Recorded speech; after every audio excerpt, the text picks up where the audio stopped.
All right, so we have an idea of what we're studying and what we're working on. Is that right? I guess that works, yeah. Your hands again, right away? Yeah, we got it. 6-4, do the textbook. I'll grab one. 6-4. Number 8. I'll say the top If you have it, sure. That'd be great. 1 over 6 plus root 3. Yeah. Yep. And I'm guessing it says rationalize the denominator, right? All right, so if I start with this is number 8 and 6-4. If I start with this problem 1 over that quantity, what do you think of right away? What do you think about when you see a problem like this that asks you to take a look at a denominator with a square root in it? What does that make you think of right away? What's the first thing, Laura? What do you think of?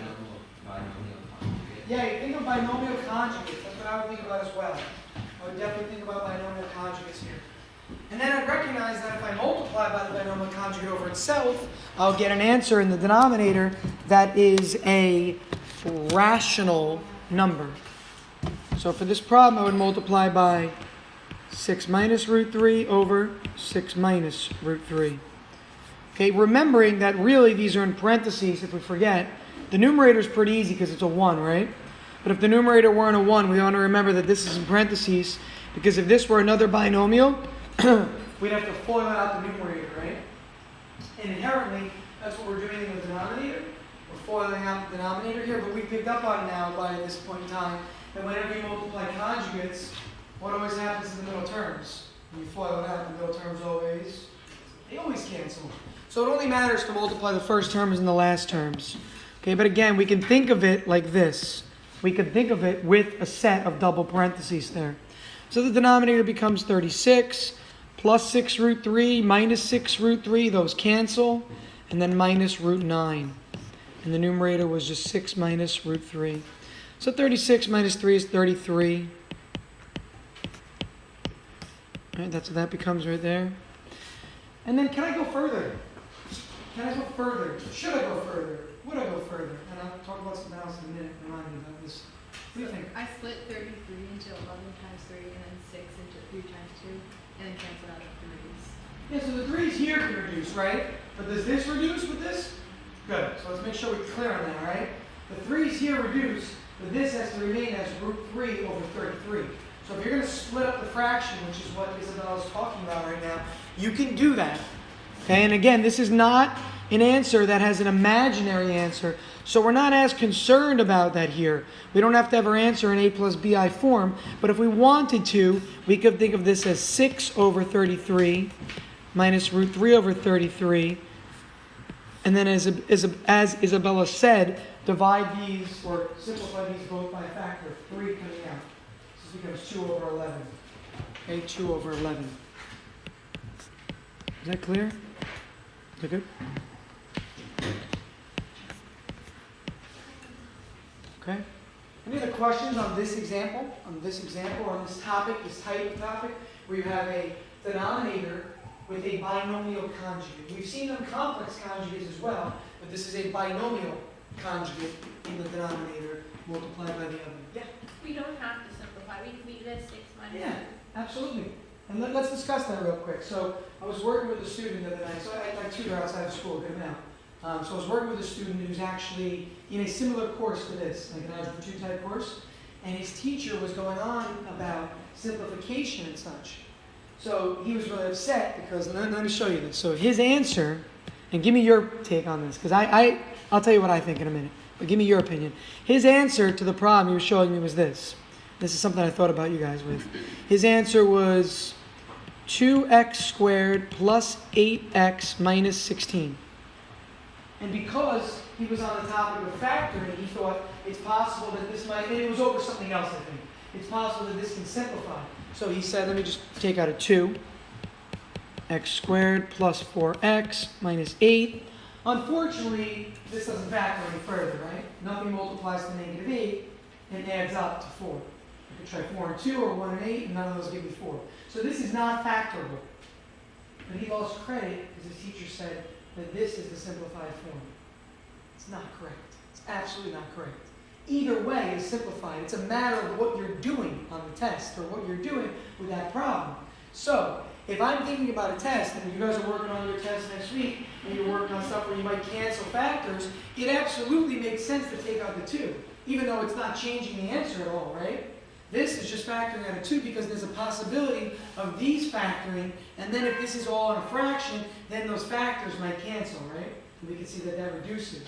So either way you give the answer is absolutely fine. That's the same thing as what you asked for that other example. It's fine. The only time that I've been a little bit strict about it is with A plus BI form. Okay, it's the only time because complex numbers you're going to see later are written in that form for specific reasons. And if you're curious about where complex numbers will come into play, I told you a couple things, but I actually put a document up under documents and handouts that says applications of imaginary numbers or complex numbers. And it's like 4 or 5 different engineering applications of where you would see imaginary numbers. We don't see that in this class as much. We're only studying them for a little bit, but you're going to use them in all math throughout high school. But you don't really learn about applications of imaginary numbers in high school. So I put a document out that I just honestly copy and pasted from like 10 different websites where they talk about using imaginary numbers. Just put it all together for you to just read through instead of you having to search yourself. I also put up word problems from 7.2 under documents and handouts. 3 examples of word problems. Okay, from 7.2. 7.2 is going to involve word problems. Consider those as practice as well. But do we see what I'm saying here? How either of these are fine? All right, this is not more simplified than this. This is not more simplified than this. It's a matter of if this could factor, do those factors cancel with whatever's in the denominator? But both of these answers are absolutely 100% correct. Okay? All right, done with that spiel. Sorry. Isabella, you're head up next. Yeah. Can we go over number 20? I'll just say. What section? 6/4. Okay, you got it again. Square root 6 over square root 2 plus square root 3. I know I think you Yeah. have to like multiply by the conjugate, but I think I had messed something up. It just gets messy, that's all it is. But yes, you still do the same thing. Okay? We then go ahead and make sure to remember that we have to distribute the root 6 up top. There's really parentheses there. The bottom, we know there's parentheses here and here, but we don't have to really draw them in, really.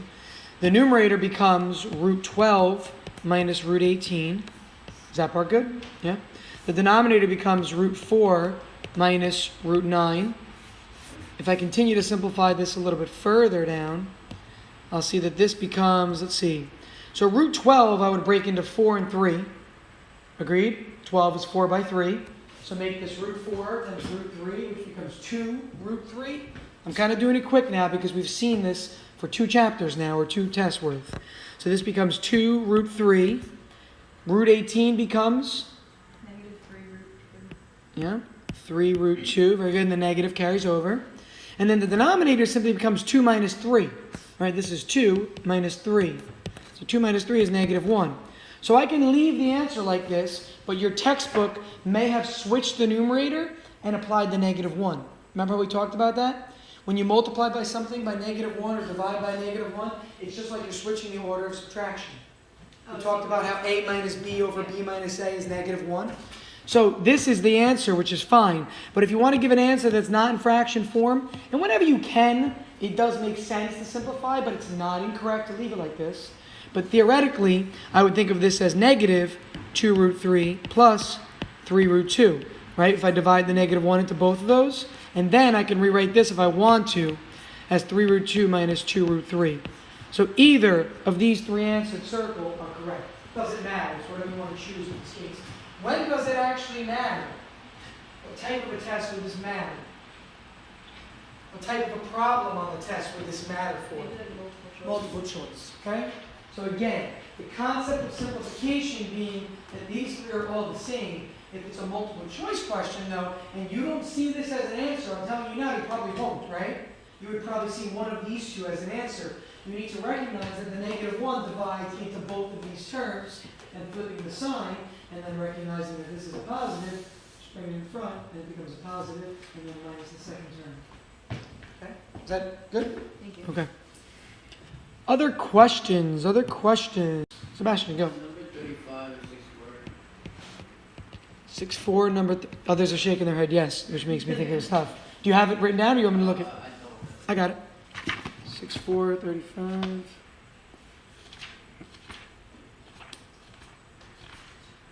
Okay. 35, show by substitution that such and such are roots of the given equation. All right, so let's look at this. So we're told that this and this, or these two, are the roots of the equation.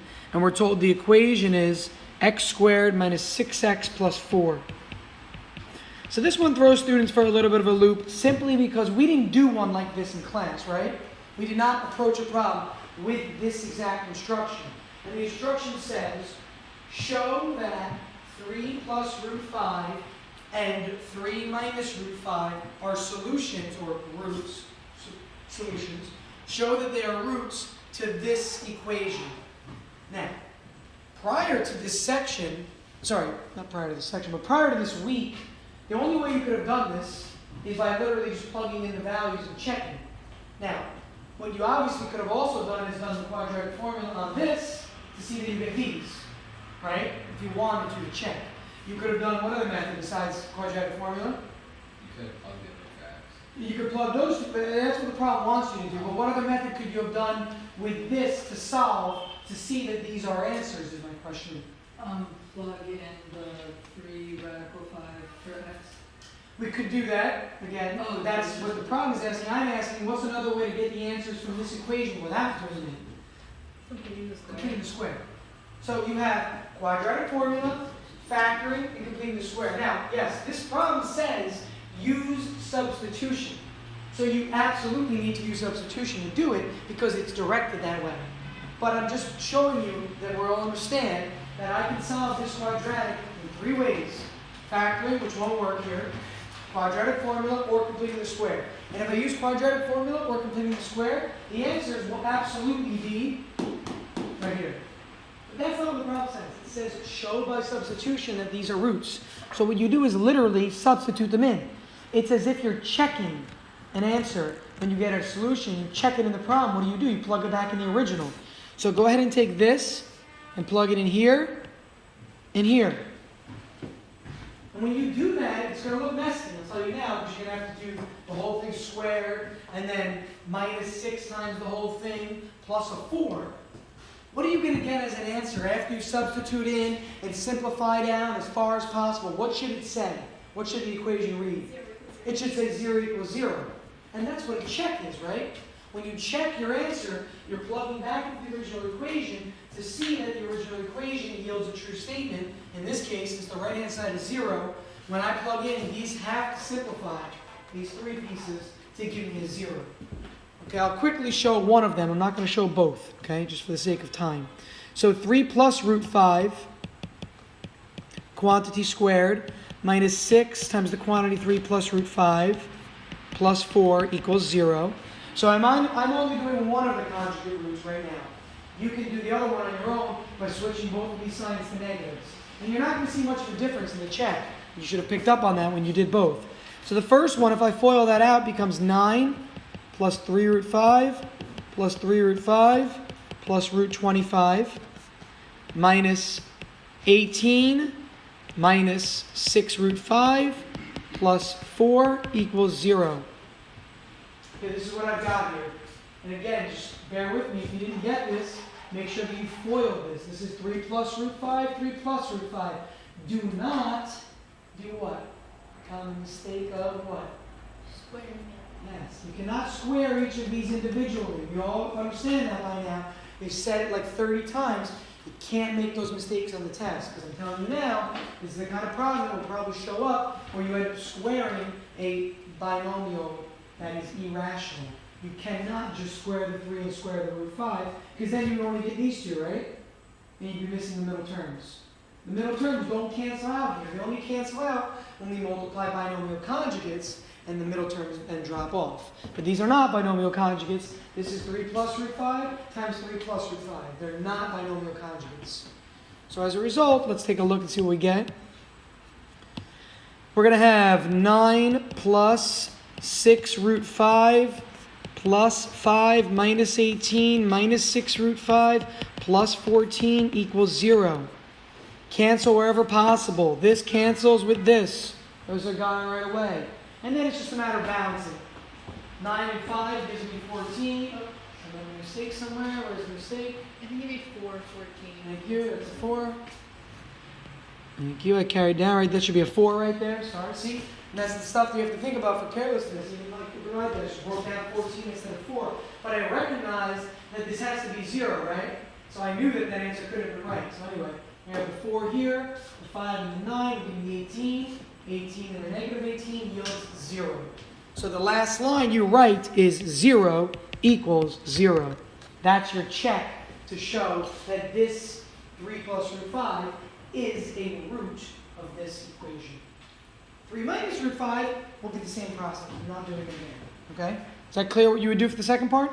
You are not, let me make this point clear, because some students in the past have done this. Some will put 3 plus root 5 here, and then put 3 minus root 5 here and try to make it work, as if you should plug them both in at the same time.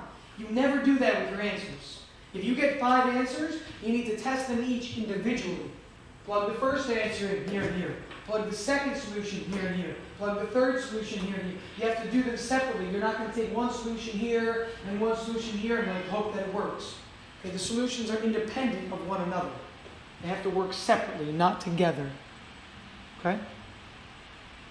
Questions on this one? Anything else on this one? All right, good. Others? I'm going to go back to the 2 ladies if nobody else that hasn't asked one yet. I'll go to Regina, then I'll come back. Can we do one of the problems of can we do number start with number 6? 7-2, number 6 says... It's in the problem section. in the problems section? Yeah. Okay. All right. 7-2, number 6, word problems, Ron. A rectangular animal... Yeah. I said, we don't have to write an actual word problem for that. A rectangular animal pen with an area of 1,200 square meters has one side along a barn. The other 3 sides are enclosed by 100 meters of fencing. Find the dimensions of the pen. Easy enough. I think they even put a diagram here on the right. Okay. So the diagram on the right, I'm not sure if it's referring to this, but it looks like it actually is, right?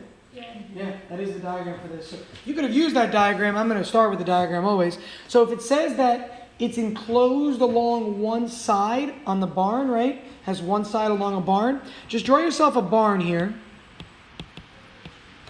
Okay? And we're going to have an animal pen that's enclosed on 3 sides because the barn acts as one of those surfaces. It's like having a gazebo coming off the back of your house, right? A little screened-in porch. You would only use 3 sides of the screen and then maybe the roof. You wouldn't put screen up against the house itself, right? Against the wall of the house. It doesn't make sense. What's happening here?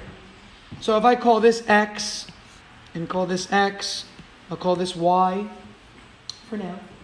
I'm told that the animal pen has a given area of 1,200 square meters. So XY is 1,200. Again, because length times width is area. Geometry.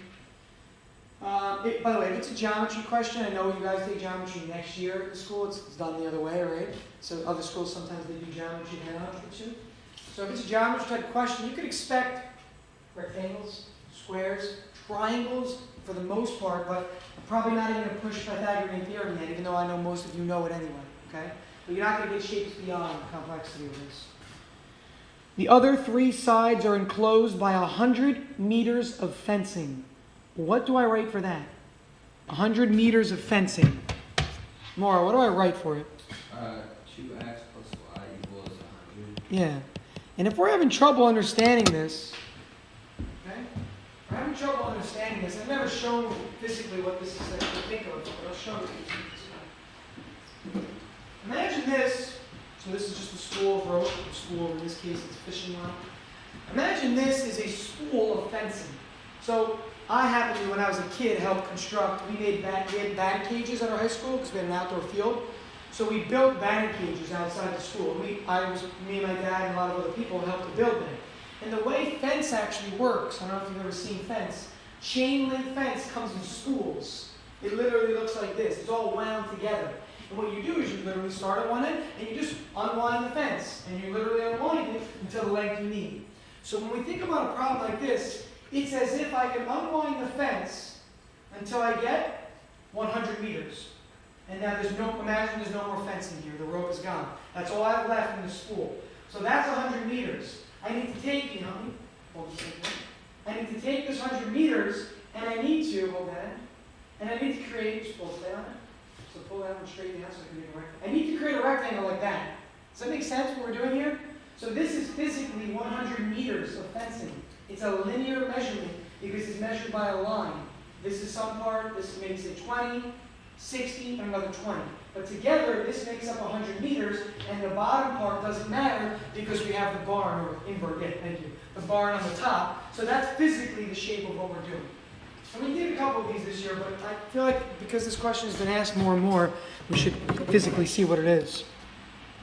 At this point, what kind of a setup do we have? What kind of a setup am I going from? System, you just substitute. Good. And it's a system, and why did you say substitute? Why not elimination?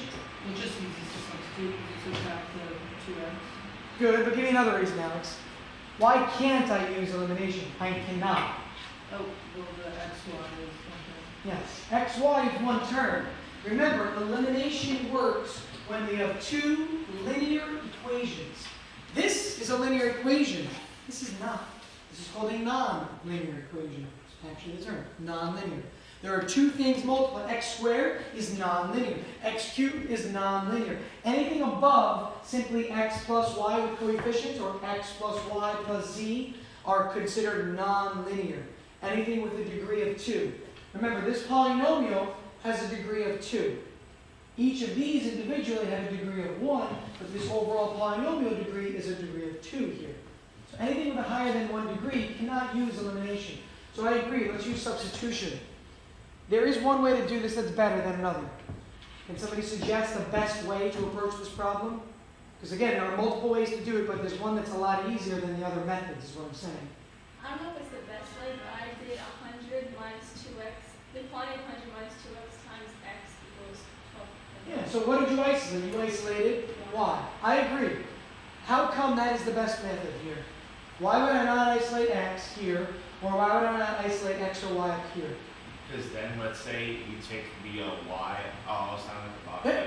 If you take the y out and you have 2x equals 100 minus y, then you're going to get into like fractions of y. Fractions are fine. They should not be, intimidating, but avoid them. Why work with fractions? They just make messiness in a problem.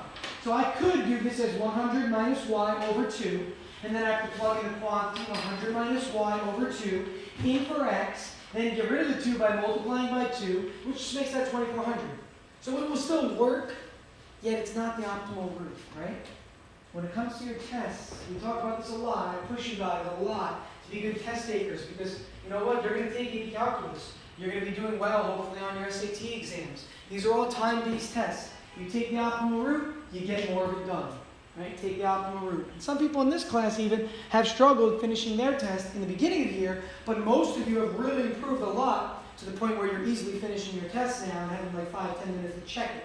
And that's where you want to be in high school. But when you get to AP Calc, and you get to if you guys study engineering or math and science in college, you're going to take tests that are like a 3-hour test takes you up to the last minute to finish it, literally. And you have no time to check.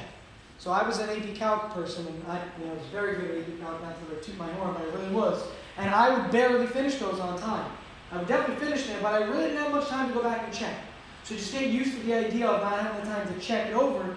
But if you're already falling behind at this point in time, it could be a little bit worse as you get older, right? So you want to get to the point now where you have at least 5-10 minutes to check. So taking that optimal route really does help you a lot here. So I agree, let's solve for y. 100 minus 2x. Take that quantity, plug it in for y up there.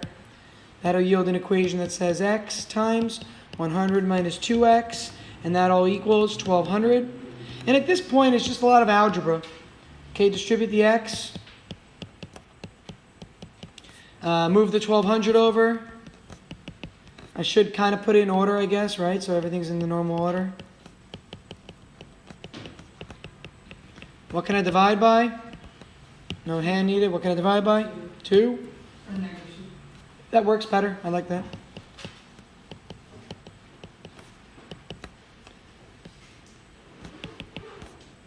Okay? And then solve. Whatever way you want to solve this, I don't care. If it can be factored, honestly, do it. Factoring is the fastest if it can be factored. Because this chapter, we've studied the quadratic formula and completing the square, we're not going to probably have examples in the test that are factorable. Have you picked up on that now? We did everything with factorable equations with word problems in section 4.6, 4.7, 4.8. We already literally did this entire topic with the bar, except that the problems always worked out to be factored. Now, I'm telling you that they're most likely not going to be factorable on your test. So it's up to you to decide on a word problem. Are you going to take the root of quadratic formula? Or are you going to take the root of completing the square? Totally up to you. Now, I'm telling you now, one second, I'm telling you now that you will definitely have part of the test with no calculator. Okay, you will definitely have part with no calculator. So you need to be able to do completing the square and quadratic formula by hand. You have to be able to do them by hand. I will also probably give you a page or two with calculator allowed in this test. Okay, so if it's a word problem and you get to this stage right here, and you want to use your calculator to get the answer, you can do that if it's a word problem. I'm probably going to tell you tomorrow that you can use the calculator on the word problems. I'll let you use it for it. But on the actual problems that are not word problem based, I'll probably have you solving them by hand. How do we do that on a calculator? You do it 3 ways. One way is to graph this in y1 and find the x-intercepts. Remember, the x-intercepts are the solutions to the equation. So this is a parabola that opens up, so it will look like this. We haven't studied parabolas yet, but you can visualize this. So a parabola looks like this, and it will cross the x-axis 2 times. If you graph and it doesn't cross the x-axis, what does it mean your roots must be? What kind of answers? There's no imaginary. And that's an indicating factor that you can't solve a problem like this on the calculator if you have no x-intercepts. Now, if it's a problem that's a word problem and you're looking for the dimensions, the answer has to be real. You can't say the length is 3 plus 2i. That doesn't make sense. So I can tell you now that a geometric problem will have real solutions, so you can use the graphical method. You could also solve this by A, writing a program, which I'm going to teach you, but not until after the test.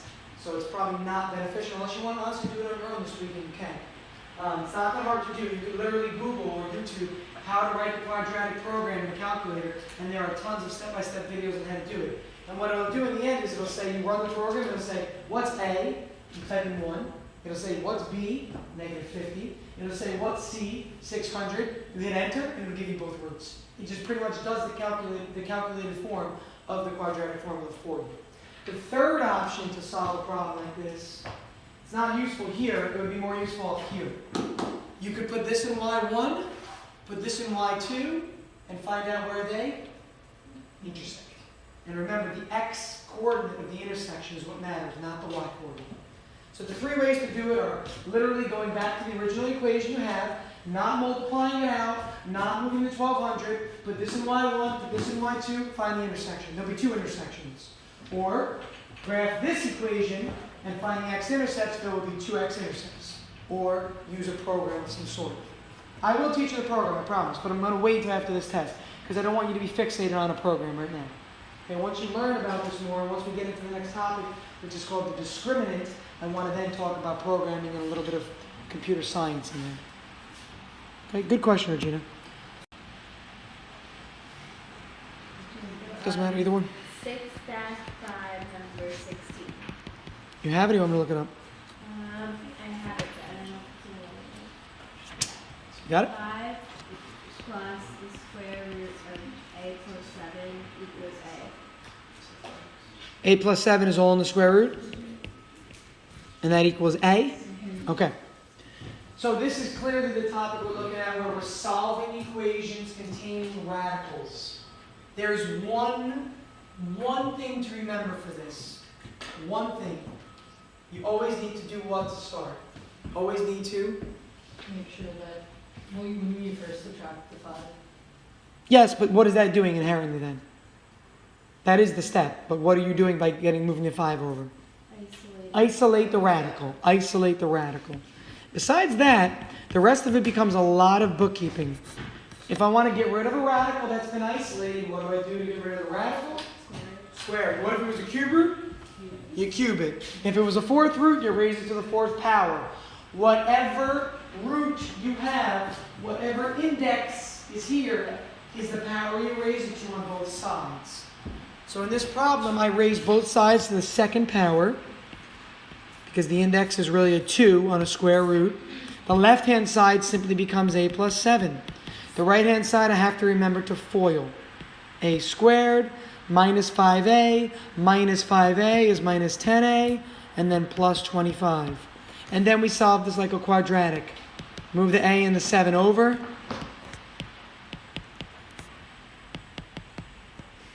And then go about solving. Okay, that's an a right here. Sorry, it looks a little funky. That's an a. So move the a over, makes it negative 11a. Minus the 7 from 25, makes that 18. Can this be factored? Is this factorable?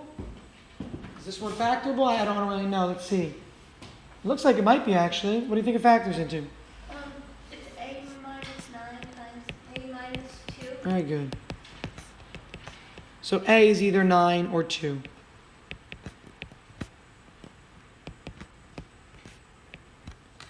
Okay, I'm running out of space. Sorry. Let me move this up a little bit. A equals 9 and a equals 2. Or a equals, I should say. Reference. Okay, so one of these two answers you're probably doing. One that you have to factor worked out, so. Number 25 and 72. Go back a sec, yep, go ahead. I checked a equals 9, a equals 2, and 2 doesn't work, so the a equals 9 is the only answer. That's great, I didn't even point that out, thank you. So we talked about that we talked about that in class, that whenever you have something where you started with a square root and a linear term separate, there was usually one of the two answers that didn't work out. Remember that was the case that we saw? So when you start with a variable under the radical and the other variable outside of the radical, there's a good chance that you'll get a root that doesn't check. So that's a great point, Valentina. So 9 works, is that correct? Okay. All right, so 9 works, and she's saying 2 does not work. Do others concur? Is that true? Check your answer. I got to at 9. 2 did work for you, you're saying. Let's take a look. Plug a 2 in up here. This becomes 5 plus 3 equals 2. It doesn't work. You know why, Maura? You did plus or minus. Remember? Yeah. So when you plug a 2 in up top, 2 plus 7 is 9.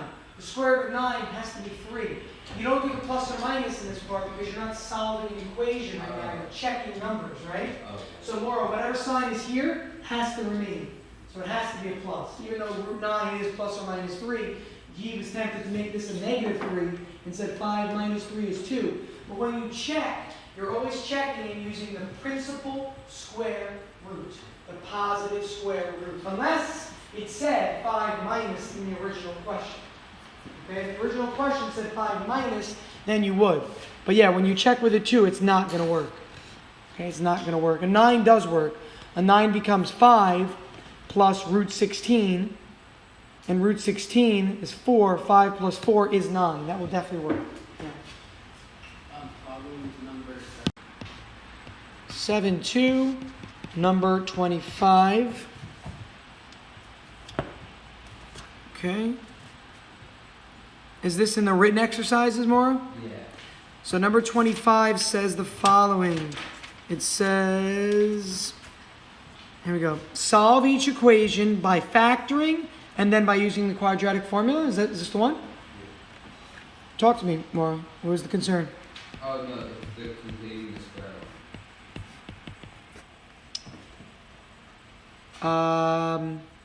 So number 25? Yeah. It doesn't say anything about completing the square. Mm-hmm. 7-2, number 25, right? 7-1 maybe? Oh, 7-1. 7-1, okay. Sorry.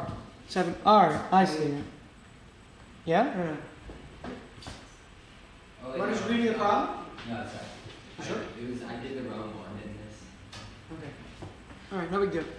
But anyway, for this kind of a problem, if you're factoring, you take out the 5, you're left with x squared minus 9. X squared minus 9 is the difference of two perfect squares. Becomes x plus 3, x minus 3. So your answers would be 3 or negative 3 here. And then if you do the quadratic formula, you should get the same two answers, right? Going back to 16, the 1 of 5 plus the square root. Is that the last one we just did? Yeah. Not, what section? 7-2, problems. So word problems, number 7. Number 7. 7-2. A walkway of uniform width. Walkway. Think about a walkway already, right? A sidewalk. Of uniform width has an area of 72 square meters and surrounds a swimming pool that is 8 meters wide by 10 meters long. This is a tough one. find the width of that walkway. It's a great problem, okay, because you have to visualize it. So let's go ahead and draw ourselves a pool. Okay, I think it was a pool in the problem. Okay, and it says that it surrounds it says the swimming pool, so you assume the entire thing. So this is pretty much the picture frame problem. When you're trying to figure out, I don't think did I give you one with a picture frame, right? It's the picture frame problem where you're trying to figure out either the area of the frame itself and not the glass, or how thick should the frame be, or this is the same question you see with a piece of paper and the margins on the paper. It's literally the same problem. It can be written 100 different ways with paper, with this example, with a picture frame, with, I don't know, it could be a ton of different things. It could be like you're walking across a square, and the square on the inside is grass, and that's a field, and on the outside it's a walkway. The idea is analogous though. So we're told some information. We're told that the pool has dimensions of 8 by 10. So let's start by writing that right away.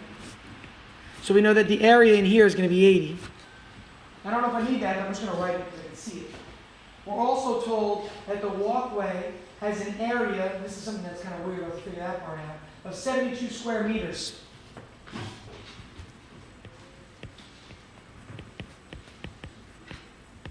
Okay, I'm going to use W for walkway for now. So how do I go about this problem? This is not an easy problem. There's something I have to add to my diagram before I can move on to the next step. What should I add? Since it's a uniform walkway, I said that the gap lengths are equal to x. So then the length would then be on the outside of the 10 plus x. 10 plus 2x because both sides. Yeah, so that's the spot we want to start in. So let's start. I'm going to do it one step at a time though so others can see that. So call this right here x or w. Oh, actually let's call it x because you used x. Okay? Call that x. Well, if that's, I know it's not drawn to scale. If that's x and the walkway has uniform width, it means that this is also x. This is also x. This is also x. All of those gaps are x. Now, as a result, what do the dimensions of this new outer rectangle become? I'm not asking about the walkway. I'm asking about the dimensions of the outer rectangle. The outer, I know you know it. Outer rectangle. Just use your answer. I don't mean that. Somebody else. What would the dimensions of the outer rectangle become? How would I figure them out? Gino, what do you think? It would be 10 plus 2x and 8 plus 2x. Is that clear what we're seeing? Let's think about this. This is a little geometry. It's segment addition postulate, where you have 3 segments, segment 1, segment 2, and segment 3 that are collinear. This is a distance of 10. This is x. This is x. So this whole thing is 10 plus 2x. This is a distance of 8 plus x, which makes this whole distance 8 plus 2x. Stay with me for a sec. This will work. So this is 10 plus 2x. This is 8 plus 2x. And I'll draw my extents so we can see where I'm talking about. Now, unfortunately, I don't have the area of the overall rectangle. I have the area of the swimming pool, and I have the area of the walkway. Would you all agree with that? But what can you tell me about the area of the swimming pool and the area of the walkway? What operation can you perform on those two things to make sense of this problem? Addition. If the walkway area is 72 and the swimming pool is 80, it makes the overall rectangle 152. Again, the overall rectangle is going to be the overall rectangle. So let's say area of rectangle equals the area of the walkway plus the area of the pool. I'm just using variables for now, but that makes sense logically. The whole thing, ready? Watch what I'm going to draw. The whole thing is equal to the area of this region, which is 72, plus this region, which is 80. So just add those two together to get the overall area of 152. And from that, I can then write my last formula for this problem. I can write the following. I could say that length times width equals total area. And I'm going to leave it at that point. Okay, I'm gonna let you guys solve that the rest of the way. You're gonna FOIL it out, it's gonna get a little bit messy. Who asked this question actually initially? Did you get to this point yet? Did you have trouble from this point on, or? Okay, but this you're good on this, right? Okay, cool. I just wanted to check if that was the concern. Most of the time, these problems have more room for error in the diagram and the setup, and not much room for error here. I mean, it actually will become a little bit complicated, right? Because you're going to have 4x squared, right, when you multiply this out. So I would probably solve this with the quadratic formula and not factoring this. Maybe you could factor, but I don't have to deal with AC method, so I would jump right to the quadratic formula for a problem like this. Obviously, after multiplying it out and moving the 152 over, getting a 0 on the right-hand side, then going on to the quadratic formula. There are other ways you could have approached this problem, by the way. Okay, you could have said something to the idea of the area of these two total minus 80 is equal to 72. Again, think about it logically. You could have said this area, right? This area is the whole rectangle. The whole rectangle minus 80, which is the inner rectangle, is going to equal the halfway. So you could have said this whole thing minus 80 equals 72. But then wouldn't you just add the 80 over anyway, or move this over? You get the 152 anyway. So it's 6 1/2 dozen, right? Whether we take the approach I showed you, or if you take the approach of subtracting areas, which is a good technique for subject tests, for SAT. Those studying for the SAT is a really good technique. The idea of combining or subtracting areas to result in a smaller or larger area. Okay, you'll see it on problems like this later on where you have like this, right? For those that are doing SAT prep, I could think of a problem like this off the top of my head where you've got two circles, those are not drawn to scale, and your goal is to find the area of the shaded region. There's no way you could find that area of the shaded region by actually using one formula. But instead, what do? You take a whole rectangle, and you subtract two circles from it. And what are you left with? You're left with all that shaded region points. Okay, so this is a good thing. This is like area addition postulating. If you had other questions that you didn't get to, feel free to come by. I'll be around for about a half an hour, and then I gotta shoot right over to baseball. I don't want to be too late for baseball. Okay, so if you want to come by for about 30 minutes or so after school and ask me any questions, feel free to do so. Good meeting you. Thanks for coming. Enjoy your rest of your visit. Come by if you want. I know you guys had some other questions, so okay, but try to come by right after if you can, just because I have to be at baseball pretty soon.